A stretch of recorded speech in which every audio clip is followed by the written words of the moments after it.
Alors, je voudrais terminer par mon ami. Viens, mon fils, viens. Toi qui avais parlé, je suis très fier de toi. Rappelle-moi ton nom. Katia Muhiwa. Comment? Jason. Oui. Jason, je suis très fier de toi. Merci. Tu as tenu des propos sans note. Tu les as déroulés comme un enregistreur. Vraiment, tu es un garçon intelligent. Et je peux te promettre, mon fils, que je ne vous abandonnerai jamais. Vraiment, merci. Tu as failli vraiment me faire pleurer tout à l'heure, parce que je n'ai jamais entendu cette version-là. Et aujourd'hui, j'ai même changé mes propos, parce que j'allais vous dire, le discours que quand j'avais demandé à vous voir, j'allais dire, dites aux adultes qui vous manipulent, qu'ils arrêtent de vous manipuler, je compte sur vous, je veux vous protéger. Mais c'est pas ça. Donc j'oublie, j'enlève ce discours. Parce que je comprends que c'est votre souffrance en fait. Vous n'êtes pas manipulé, c'est votre souffrance, vous la vivez. Vous, les élèves. Et nous n'avons pas le droit de vous regarder comme ça sans rien faire. Donc dites à vos camarades, le président a entendu vos pleurs. Et je sais que la principale de vos revendications, c'est la sécurité. Je vous ai dit ce qu'on va faire pour la sécurité. L'autre, c'est les conditions, vous l'avez dit, d'études. Et malheureusement, il y en a parmi vos camarades qui ont perdu leurs parents. Je le sais. J'ai reçu récemment d'ailleurs une délégation de Beni et Butembo à Kinshasa qui m'avait parlé de ce côté macabre des enfants qui avaient perdu leurs parents et qui ne savaient plus aller à l'école. Il y en avait un qui parlait de son ami qui ne savait plus aller, qui n'avait plus de moyens pour aller à l'école. Donc ça j'ai compris et je crois que la réponse ce sera la gratuité de l'enseignement que nous sommes en train de mettre en place de manière déterminante. Ça marchera parce que nous avons aujourd'hui un ministre qui est vraiment impliqué là-dedans à matérialiser cela et je suis sûr que ça marchera.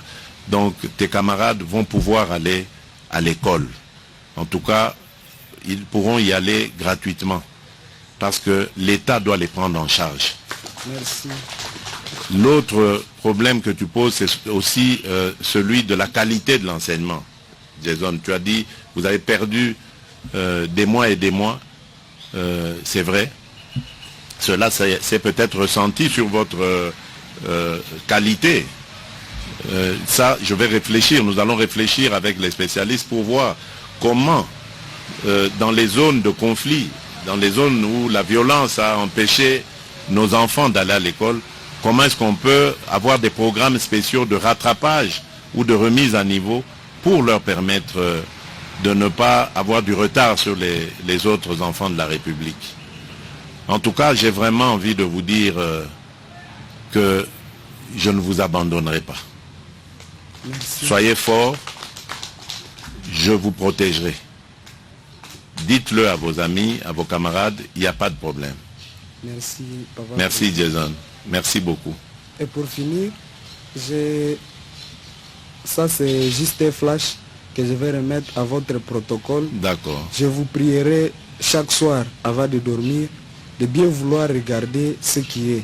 C'est juste une version noble de la souffrance des enfants lorsqu'ils vous attendaient et leur discours à préparer comment ils devraient vous rencontrer. Puisque ça nous a coûté cher de bien vouloir veiller à ce que cette paix arrive, à tel point que certains parmi nous ont subi des blessures graves qui étaient poussées par peut-être les militaires de l'État et les gouverneurs. Il y a la sœur là-bas qui n'a plus les bras droits, qui n'a plus la possibilité peut-être d'écrire.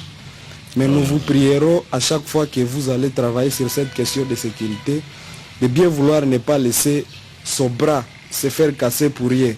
de bien vouloir ne pas laisser nos 8 jours et nos 8 nuits ne pas se faire passer pour rien, de bien vouloir faire en sorte que les fouets que nous avons reçus, que la prison que nous avons subie, que l'injustice qui a été commise envers nous ne soit pas seulement là pour déplaire la population, mais que ça soit aussi votre motivation pourvu que la paix revienne chez nous.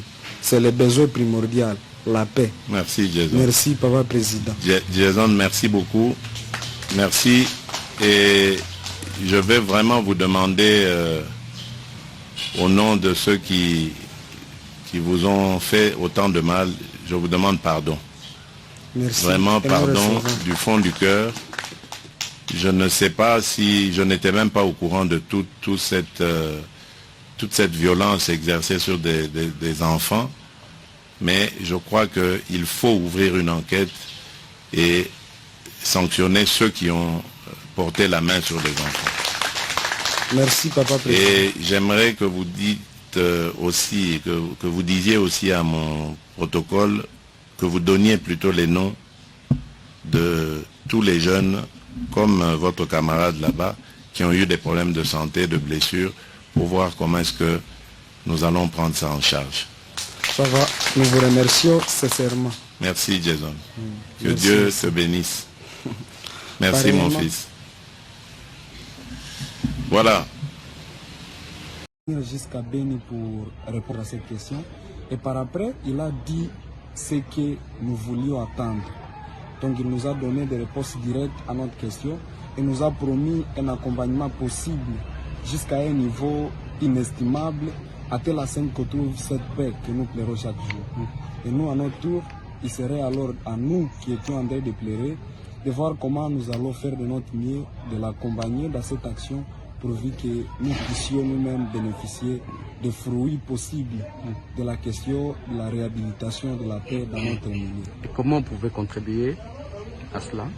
Et à cela, c'est bien facile. La population doit d'abord dénoncer toutes les personnes impliquées dans la guerre, mais aussi encourager et soutenir les forces qui sont en train de neutraliser l'ennemi qui semble nous entourer.